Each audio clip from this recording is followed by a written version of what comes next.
25 কোটি 20 লক্ষ টাকায় ক্যামেরন গ্রিনকে কিনে নিল কলকাতা নাইট রাইডার্স। অসাধারণ বাই এটা কলকাতা নাইট রাইডার্সের জন্য। যেহেতু অ্যান্ড্রে রাসেল রিলিজ হয়ে গিয়েছে, তাই অ্যান্ড্রে রাসেলের রিপ্লেসমেন্ট হিসেবে ক্যামেরন গ্রিনই ছিল যোগ্য। এবং এই অপশনে আমরা ভেবেছিলাম হয়তো ক্যামেরন গ্রিনের জন্য কমসে কম 30 কোটি টাকা খরচা হতে পারে, কিন্তু না, চেন্নাই সুপার কিংস ক্যামেরন গ্রিনের জন্য 25 কোটি টাকা অব্দি যায় এবং কলকাতা নাইট রাইডার্স 25.20 বিট করে এবং তারপরে ক্যামেরন গ্রিনকে খুবই অনাশায় কলকাতা নাইট রাইডার্স কিনে নেয়। আমার তো মনে হচ্ছে কলকাতা নাইট রাইডার্স কমসে কম 5 কোটি টাকা বাঁচিয়ে দিয়েছে, কারণ সবাই মনে করছিল যে কলকাতা নাইট রাইডার্সের জন্য হয়তো কমসে কম ক্যামেরন গ্রিন 30 কোটি টাকা যেতে পারে, যেহেতু সিএসকে এবং কলকাতা নাইট রাইডার্সের কাছে সব থেকে বেশি টাকা রয়েছে।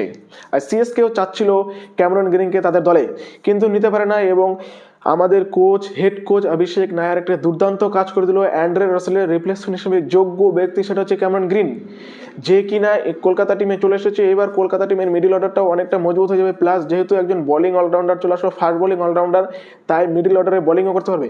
এটা সত্যিকারের একটা খুব সুন্দর বাই ছিল কলকাতা নাইট রাইডার্সের জন্য। যে ক্যামেরন গ্রিন কলকাতা নাইট রাইডার্সে আসাতে খুশি হচ্ছে, তারা অবশ্যই একটা লাইক দিবা এবং কমেন্ট করে জানাবা। যদি তোমরা কলকাতা সাপোর্ট হয়ে থাকো তাহলে অবশ্যই কে লিখবা। ধন্যবাদ।